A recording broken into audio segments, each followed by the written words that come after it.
Hey there, dairy disruptors. Welcome to the Goldmine podcast, where we dig into the real stories and real profits shaping our industry. Today, we're cracking open a topic that's turning manure into money. You've heard the hype. Carbon credits could net you $1,200 per cow. But is this a gold rush or a green mirage? We're cutting through the barnyard BS to expose how methane reduction is flipping environmental compliance into cold, hard cash. From anaerobic digesters that fuel trucks to feed additives that slash cow burps, we'll break down the tech, the risks, and the payouts. Strap in. This isn't your granddad's dairy farm. Forget milk price volatility. The next big profit center on your dairy farm might just be the air your cows are breathing. Or maybe more accurately, what they're belching. Exactly. We're diving deep today into this, surprisingly real potential of turning methane reduction into cold, hard cash. Yeah. It sounds a bit wild, maybe, but this could actually be a game changer. It really is a fascinating evolution, isn't it? I mean, dairy producers are already masters at an incredible conversion. Right, feed into milk. Precisely. Taking feed, turning it into that essential product. And now we're looking at a similar kind of opportunity.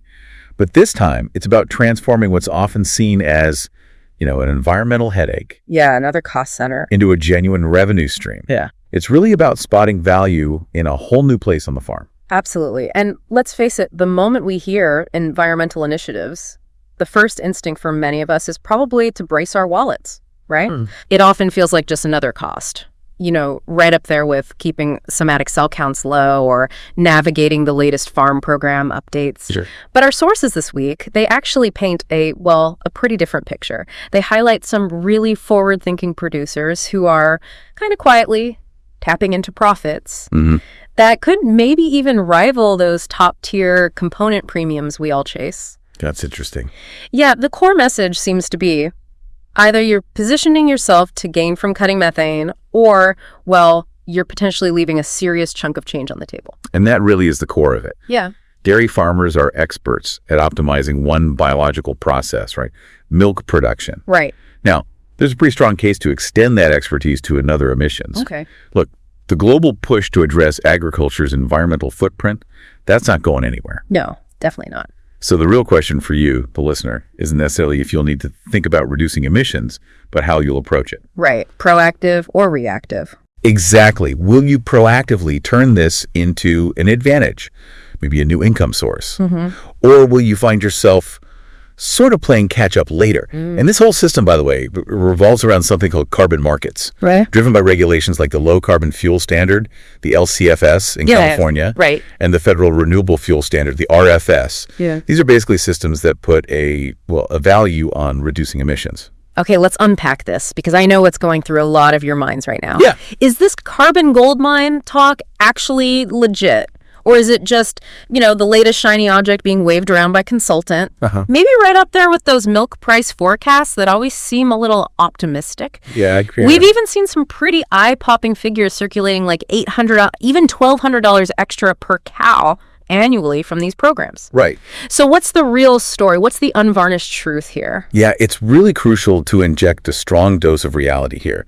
That $800 to $1,200 figure, our sources suggest that's definitely way up in the realm of an extremely optimistic best case scenario. Okay. It's not the typical result you should be, factoring into your budget. So like expecting every heifer to catch first service. Exactly. Or every cow hitting some record peak milk. It's theoretically possible, maybe, under perfect conditions, but certainly not something you'd bet the farm on, literally. Okay, so what's the more down-to-earth picture then? Give us the realistic numbers. Okay, so based on recent analyses of anaerobic digester projects, the ones that are actually up and running, producing renewable natural gas, or RNG, right, the typical annual revenue, it's looking more like $400 to $450 per cow. $450. Okay. Now that's when you combine the credits you get from California's LCFS and the federal RFS credits. Yeah. So look, it's still a significant amount. Oh, it's not nothing. No, it's in the neighborhood of $1.25 to $1.50 per hundredweight equivalent, according to our sources. But it's definitely not the guaranteed carbon gold mine that maybe some folks are leading you to believe. Right. So the opportunity is real, but maybe not quite the instant riches some are suggesting. Precisely. Which leads to the obvious question then. If this is such a potentially profitable area, why aren't more dairy producers diving in head first? What's holding the industry back? That's the million-dollar question, isn't it? Or maybe the $450 per cow question. Yeah. Is it just, a natural caution about venturing into unfamiliar territory? Could be. Is there a healthy skepticism towards, yet another green initiative that might promise more than it actually delivers? Always a possibility. Or perhaps it reflects the dairy industry's, well, let's be honest, sometimes well-known tendency towards a more measured pace of change. That if it ain't broke, Yes. mentality. Yeah, that ingrained, if it's not broken, don't fix it approach that. Sometimes maybe leaves us a bit behind the curve on new opportunities. Well, let's dig into why our sources indicate that the dairy sector might actually be sitting on a particularly valuable methane-shaped asset. What makes our methane special, so to speak? It really boils down to two main things. Okay. First, the sheer power of methane itself as a greenhouse gas. Right. And second, the specific ways it's accounted for within these carbon crediting programs. Okay, methane power, break that down for us. Right. So it's been known for, over a century now. Methane is way more effective at trapping heat in the atmosphere than carbon dioxide. Significantly more, right? Yeah, roughly 28 times more potent over a 100-year time frame, based on the science our sources cite. 28 times, wow. So, to put it simply, every little bit of methane we cut has a much bigger bang for the buck environmentally. Makes sense. And that's what the carbon markets are recognizing. Think of it this way. Reducing just 1 ton of methane, that has the same short-term warming impact as cutting 28 tons of CO2. So that immediately amplifies the potential value of any methane reduction efforts in the carbon market. Mm-hmm. It's kind of like the difference between hauling a load of whole milk versus a super concentrated protein supplement. Ah, okay. Same truck, different value. Exactly. Same truck, but vastly different impact and value. That's a great way to visualize it. So where does all this potent methane actually come from on a working dairy? Primarily 2 main sources. First, you've got enteric fermentation. The cow's digestion. Yeah, the natural digestive process happening in the rumen, that amazing fermentation vat inside the cow. Right. Microbes in there break down feed.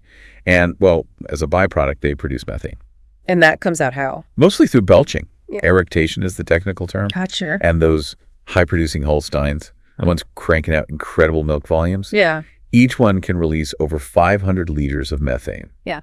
Every single day. 500 liters per cow per day. Yep. Now, while your jerseys might produce a bit less methane per head, it's worth noting they can actually have a higher methane intensity when you look at it per pound of milk solids produced.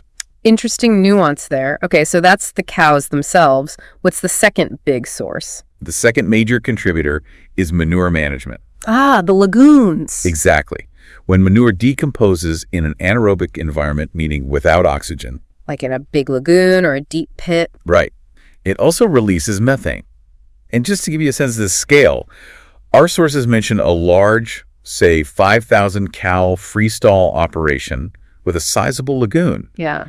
Could potentially generate enough methane to power maybe 1,000 homes. 1,000 homes from manure. Yeah.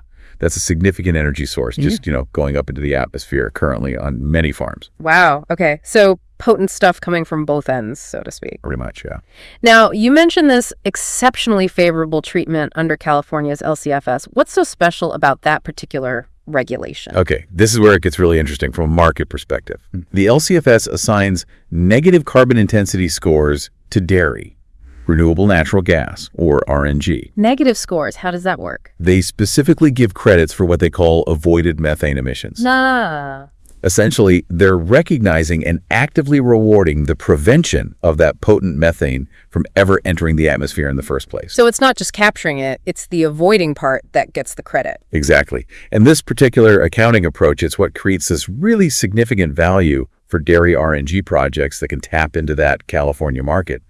These carbon intensity scores, they basically represent the life cycle greenhouse gas emissions of a fuel. Right. And a negative score means producing and using that fuel actually reduces overall emissions compared to, say, baseline fossil fuel. So it's almost like we're getting credit not just for capturing the methane, but for preventing it from being emitted, like a double bonus. You could kind of think of it that way. And our sources are quite direct about this. They state the dairy industry has essentially been handed a gift with this LCFS accounting. A gift. Okay. But they also raise a really valid concern. Which is? How long will regulators keep such a generous approach if the dairy sector doesn't really demonstrate a widespread effort to adopt these methane reduction practices? The use it or lose it scenario. Kind of. There's a real sense of urgency here in the sources. Yeah. A call to action, really, to seize this opportunity before that regulatory landscape potentially shifts. Okay, so methane is potent. We've got two main sources on the farm, cows and manure, and there's a favorable regulatory environment, at least for now, especially in California. Right. So how do we actually go about capturing this value? What tools are in the methane reduction toolkit right now for dairy producers? Well, the current landscape really offers a couple of main pathways. Each one has its own set of economics, its own level of accessibility for different farm sizes. Okay, let's start with the big one. The technology that seems to offer the most significant potential revenue, anaerobic digesters. Right. Anaerobic digestion, or AD, is definitely considered the leading option right now if you're aiming for the highest potential carbon revenue. Especially when the biogas produced is upgraded into renewable natural gas, RNG, for use as transportation fuel. That's where the big credits often are. But we touched on this. They're not exactly a small investment, are they? No, you're absolutely right. The economics are heavily dependent on scale. The bigger is better, usually. Generally, yes. Farms with larger herds, typically say over 2,000 cows, they benefit from economies of scale. Okay. That scale can make the substantial upfront capital investment, we're talking often $3 million, up to maybe $10 million. Wow. It makes that more financially feasible. So what about the medium-sized farms, 300 to 1,000 cows maybe? Yeah, for them, the viability of AD often hinges on a few other factors. No. Securing significant grant funding is a big one. Okay. Finding opportunities for co-digestion, bringing in food waste from off-farm sources. Right, and getting paid for taking the tipping fees. Exactly. Those tipping fees can really help the economics. Or participating in these cooperative hub and spoke models. Where several farms share a central digester. Precisely. Sharing the cost and the output. And it's not just about the carbon credits and the RNG, right? Digesters produce other valuable things too. Oh, absolutely. Beyond the carbon credits and the gas, digesters generate several valuable co-products. Such as? Well, one key one is renewable energy that can often be used right there on the farm. Cutting electricity bills? Potentially, yeah. They also produce separated solids. For bedding. Exactly. Which can be really comfortable, cost-effective bedding. Yeah. Our sources estimate potential savings of maybe $80 to $100 per cow annually compared to buying sand or sawdust. That adds up. It does. And finally, the liquid digestate. The leftover stuff. Yeah, but it's nutrient-rich material. Great fertilizer for your forage crops. Right. It can potentially reduce your reliance on and the cost of commercial fertilizers. It's sort of a closed-loop system with multiple benefits. Sounds promising. But our sources also mention some practical challenges, hurdles producers need to know about with digesters. Yeah, there are definitely practicalities. One significant one is sand bedding. Ah, great for cows, maybe not for digesters. Exactly. Sand is excellent for cow comfort, helps with mastitis, but it can be pretty problematic for many traditional digester systems. Builds things up. It can settle out, cause wear, Okay. often requires sophisticated and expensive additional separation equipment. Okay, what else? Another crucial factor is the dry matter content, the DM of the manure going in. Right. Too wet, too dry. Ideally for scrape manure, you're looking for a DM content somewhere in the 8% to 12% range for optimal biogas production. Okay. Farms using flush systems, though, which use a lot of water, Yeah. often end up with manure that's way too watery, sometimes below 3% DM. And that hurts biogas production. Significantly. Makes a whole system less efficient. On the flip side, really thick scrape manure might need different, maybe more specialized digester designs too. So it's not a one-size-fits-all technology? Definitely not. It sounds like the industry hasn't quite figured out how to make digesters a universally accessible solution, especially for those mid-sized farms. Our source seemed a bit critical there. That's a key point raised. Yeah. Our source argues that the way things have developed, it's largely created a system where only the really big operations can realistically tap into those highest value carbon pathways from AD. And the question is posed, Why aren't we seeing more of these cooperative models? Multiple mid-sized farms pooling resources for a shared digester. And the suggested answer was? It points towards what's called our stubbornly independent mindset. Ah, that again. Yeah, that, deeply ingrained tendency in agriculture to operate individually. Right. And the source argues this same mindset has maybe hindered progress in other areas too, like faster adoption of advanced genetics or more equipment sharing, or even developing more innovative collective marketing efforts. It's an interesting, maybe uncomfortable point to consider. It is. Are we sometimes our own worst enemy when it comes to collaboration? Maybe. Okay, so digesters are one path, mainly for larger farms or through serious collaboration. What's the other main option our source highlights for cutting methane and maybe getting credits? For those farms where a digester just doesn't pencil out, feed additives offer a much more accessible entry point. Okay, additives that work directly in the cow. Exactly. They target that enteric methane production right there in the rumen. And there are a couple of key players emerging in this space right now. That's correct.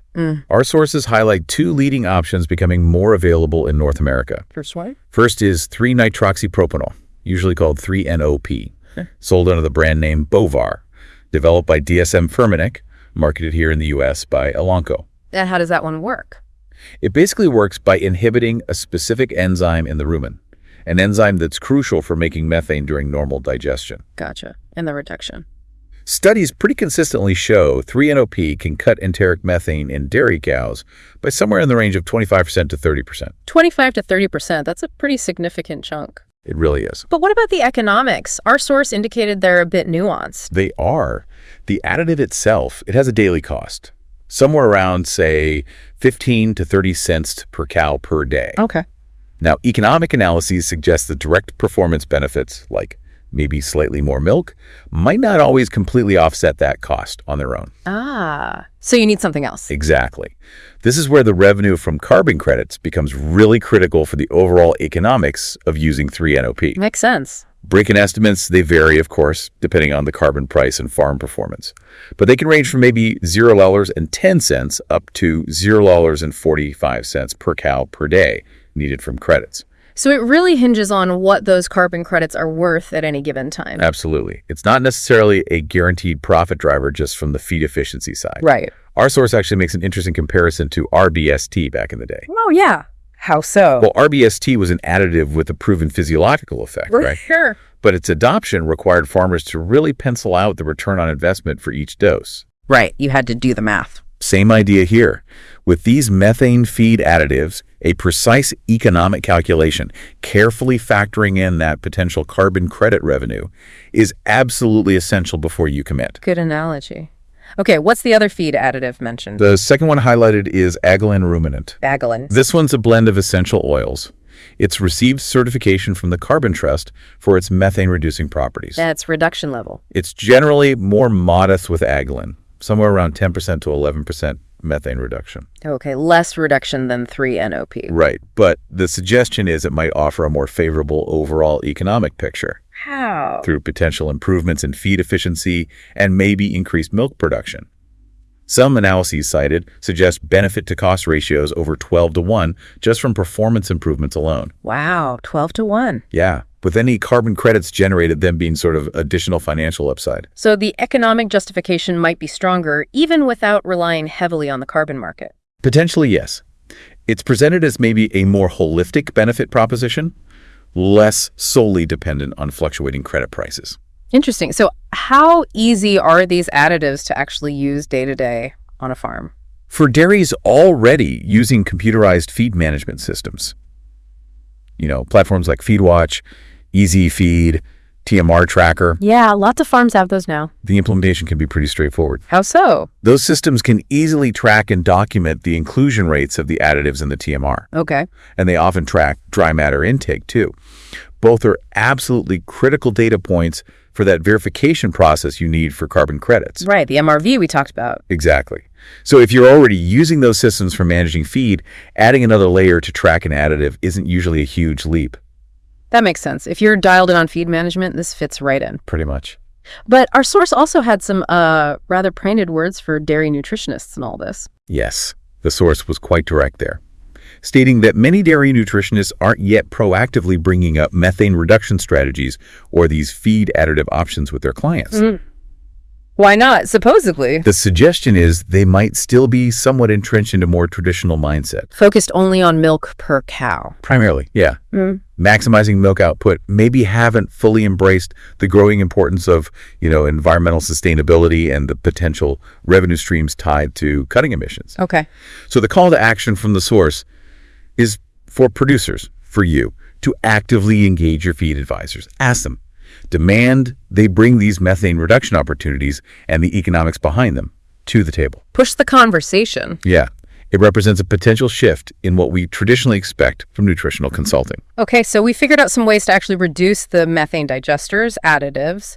Now, the big question, how do we actually translate those reductions into dollars? What's the step-by-step for generating credits and getting paid? Right, the show me the money part. Exactly. Well, the journey from cutting methane on your farm to seeing it hit your bank account, it involves several really crucial steps.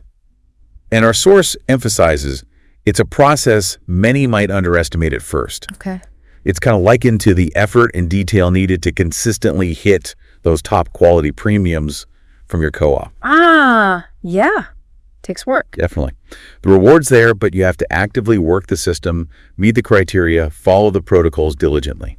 So what's step one? Where do you start? Step one is project identification and then doing a really comprehensive feasibility assessment tailored specifically to your farm. Okay. Feasibility. Yeah. That means clearly defining your strategy. Is it AD? Is it additives? Something else?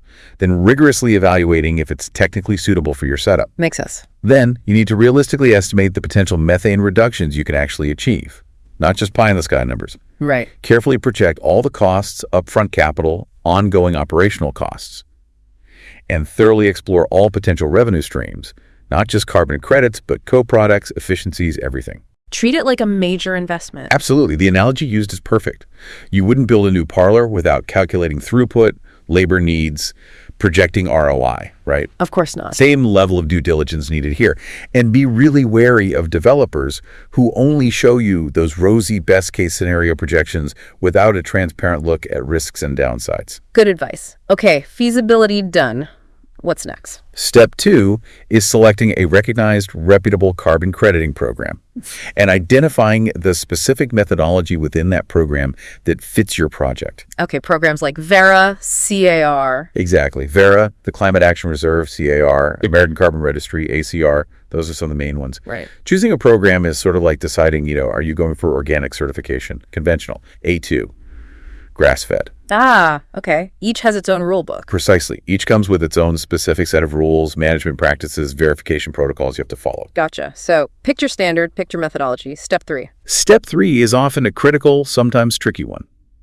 Establishing your baseline emissions and, crucially, demonstrating additionality. Additionality, meaning? Meaning you have to accurately figure out what your business as usual emissions, specifically methane, would have been without the carbon market project. Okay, your starting point. Right. And then you have to rigorously prove that the reductions you're achieving are a direct result of your project and the carbon market incentive. Prove they wouldn't have happened otherwise. So you can't get credit for something you were going to do anyway. Exactly. It's compared to trying to get an operating loan. Yeah. If your books show you're flush with cash, the lender isn't likely to give you more, right? Right. The carbon market wants to pay for new reductions driven by the incentive it provides. Makes sense. Okay, baseline set, additionality, hopefully proven. Step 4 sounds like paperwork. You could say that.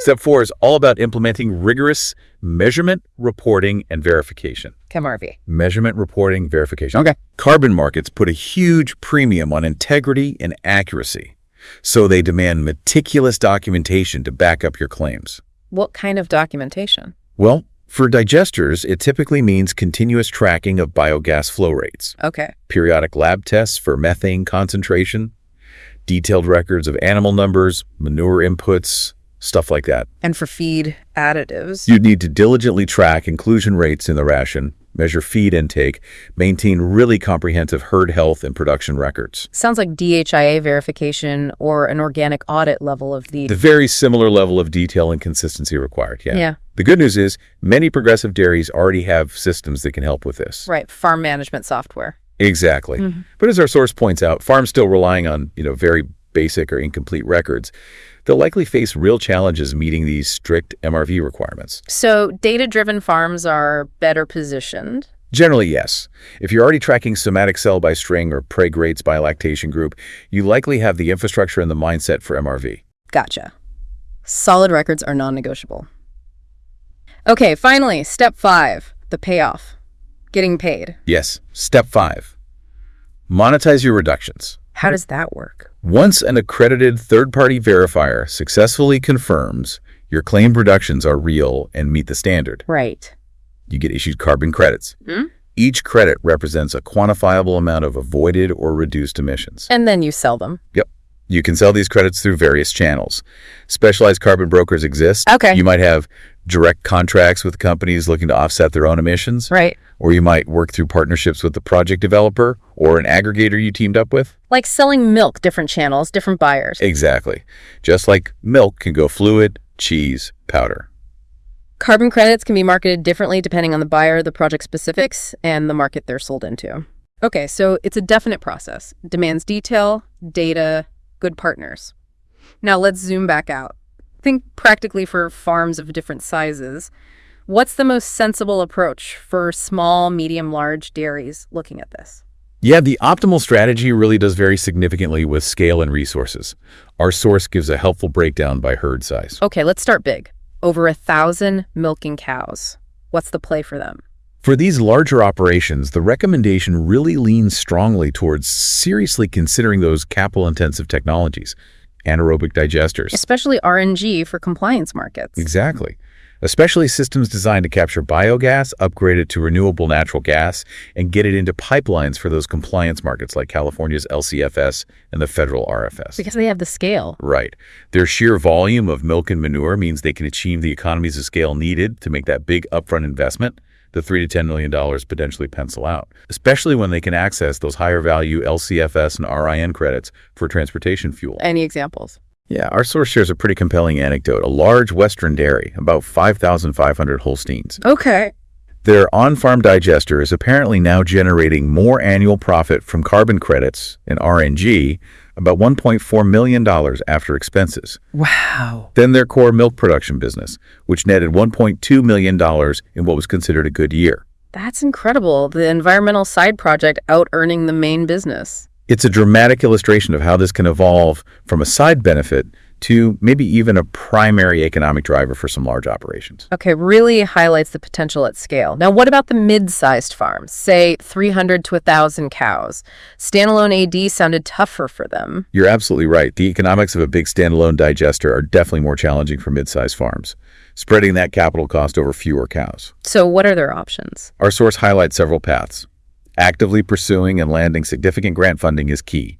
Federal or state programs supporting renewable energy or emissions reduction. Okay, grants. What else? Aggressively exploring co-digestion. Bringing in off-farm organic waste, food processing waste, maybe municipal waste. And getting those tipping fees. Exactly. Those fees can really bolster the revenue side. Makes sense. And finally, that cooperative hub and spoke model becomes really relevant for medium farms. Pooling manure, sharing the digester cost. Precisely. Several neighbors going in together. And of course, for this size farm, feed additives become a much more financially accessible, less capital-intensive option too. Right. The overall advice for mid-sized farms is also just focus on improving overall farm efficiency everywhere and implement sustainable cropping practices.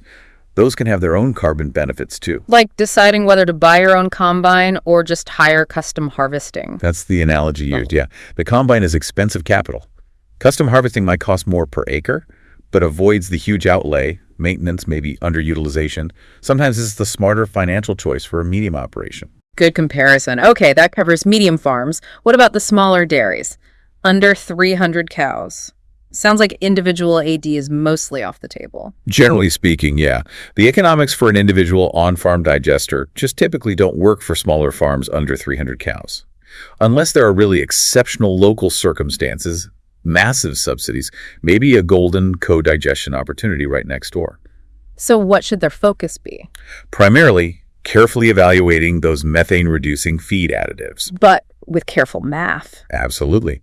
thorough cost-benefit analysis, factoring in any incentives or premiums they might access for lower emission milk, What else? optimizing their existing manure handling and storage to minimize emissions, maximizing overall production efficiency and animal health, adopting sustainable cropping and grazing that build soil carbon.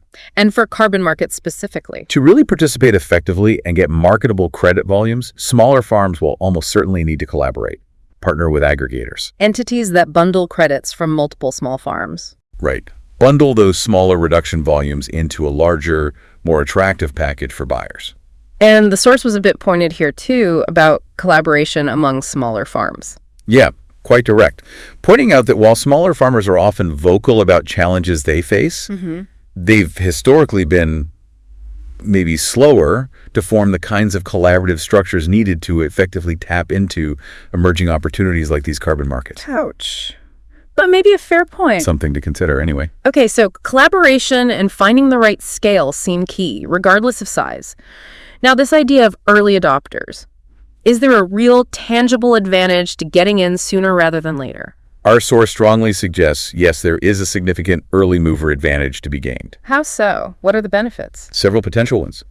First, early players often get the chance to lock in more favorable contract terms and pricing for their credits before the market gets more crowded, potentially more competitive. Okay, better deals early on. Second, they gain invaluable hands-on experience. They develop operational efficiencies with the tech, navigating the complex MRV stuff.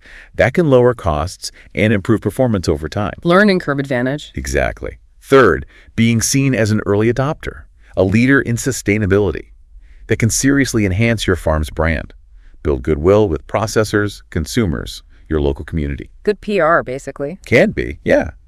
And finally, having verifiable reduction projects going early could strategically position you better if, or maybe when, future regulations mandate broader emissions cuts. Getting ahead of potential mandates. Okay, but there are always risks to being first, right? Downsides to being on the cutting edge. Oh, absolutely. Early adoption isn't risk-free. Carbon markets themselves can be volatile. Credit prices can fluctuate significantly based on supply-demand policy shifts. Market risk. Definitely. Plus, the very policies underpinning these programs, LCFS, RFS, they could be changed, modified, maybe even sunsetted over time. That could alter eligibility rules or the value of credits. Policy risk. Right.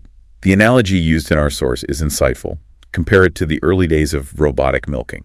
Okay. Those pioneers who jumped in early, they often faced higher initial costs, a steeper learning curve, more uncertainty about the long-term ROI. Sure. But many of those early adopters now enjoy significant labor savings, better management insights, operational advantages that farms who waited are now trying to catch up with. So it's a trade-off. It is. Yeah. It's about carefully weighing the potential benefits of moving early against the inherent risks and uncertainties of a new, evolving market. Our source notes, the most profitable operators are rarely the absolute first, but they're never the last either. Interesting observation. It's that classic risk-reward calculation again. You don't want to be left behind, but you don't want to bet the farm on something unproven. Precisely. Now, are there any common pitfalls or specific mistakes our source warns producers to watch out for when considering these carbon projects? Yes. Several common mistakes are outlined that can really derail things, lead to disappointment. First big one, insufficient due diligence. Rushing in? Yeah. Jumping into projects without a truly comprehensive, unbiased understanding of the tech, the real costs, the market risks, the fine print in the contracts. So the solution. Conduct thorough, independent feasibility studies. Get expert review of proposals from reputable consultants who aren't tied to the developers. Don't just trust the sales pitch. Basically, yes. It's likened to buying cattle without seeing them or their records. You got to do your homework or you risk costly surprises. Makes sense. What's another potential pitfall? Poor partner selection. This is huge. Choosing the wrong developer or broker. Exactly.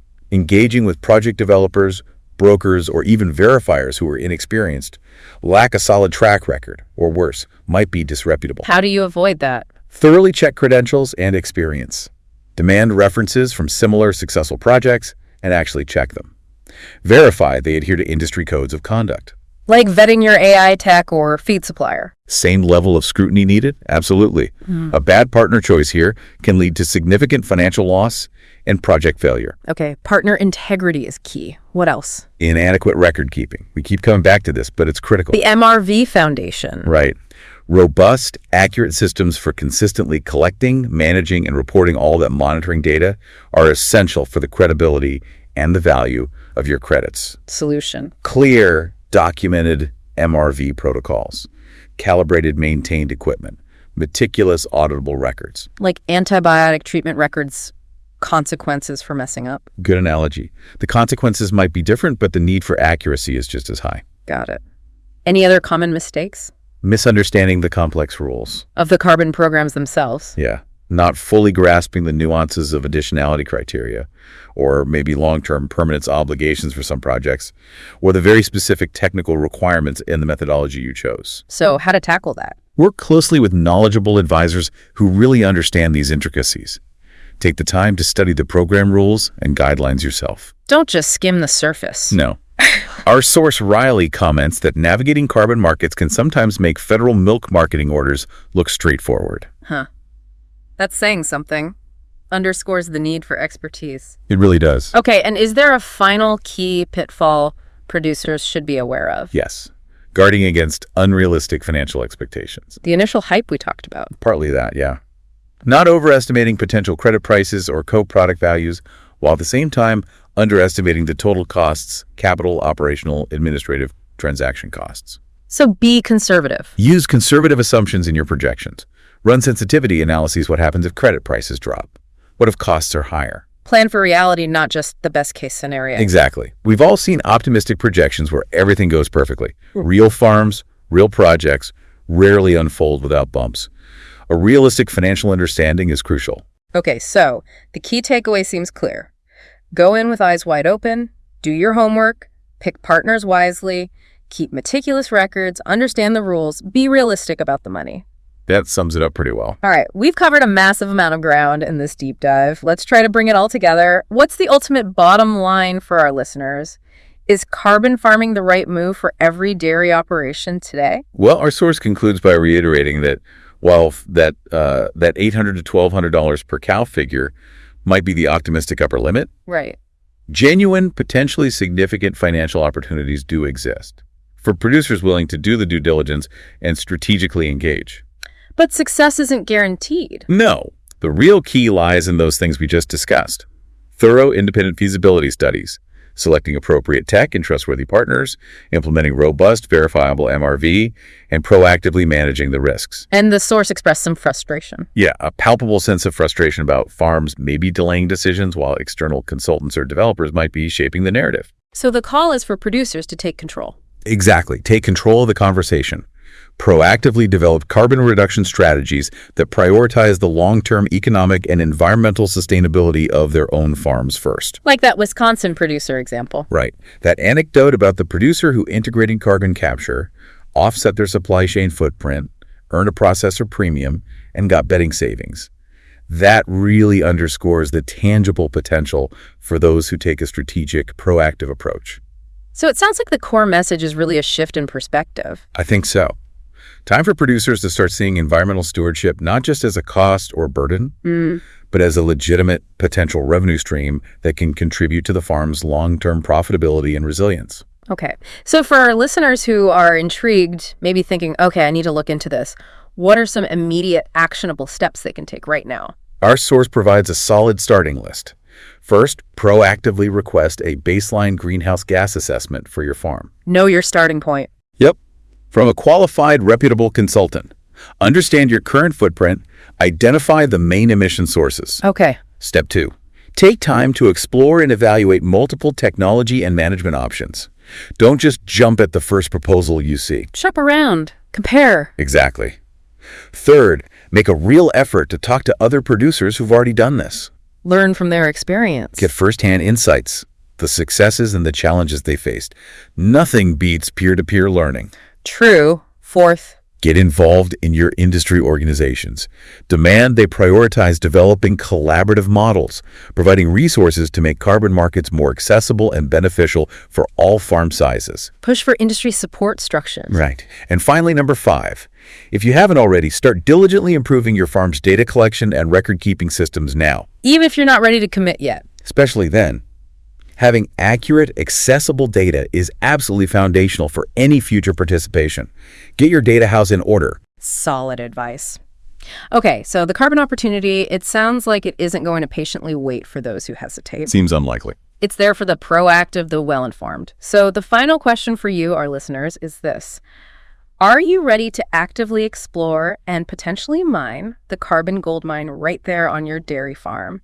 Or will you watch from the sidelines as your more forward-thinking competitors potentially cash in on this evolving landscape? And looking ahead, we definitely plan to dig even deeper into some of these specific technologies and the practicalities of the markets in future discussions. Yeah, maybe get some early adopters on to share their stories. That's the plan. Feature interviews with producers navigating these markets, sharing real-world lessons. So we strongly encourage you, send us your questions, share your own experiences. Let us know what specific parts of this you want us to explore further as we all try to navigate this really important area for the dairy industry. Thanks for joining us on the Bullvine podcast. If you're ready to turn methane into revenue, head to thebulvine.com for our full deep dive article, case studies, and tools to calculate your farm's carbon cash potential. Got a hot take on carbon credits? DM us at the Bullvine. We want to hear from the early adopters, skeptics, and everyone in between. Don't forget to subscribe so you never miss an episode. Until next time, stay bold, stay profitable, and keep milking every opportunity.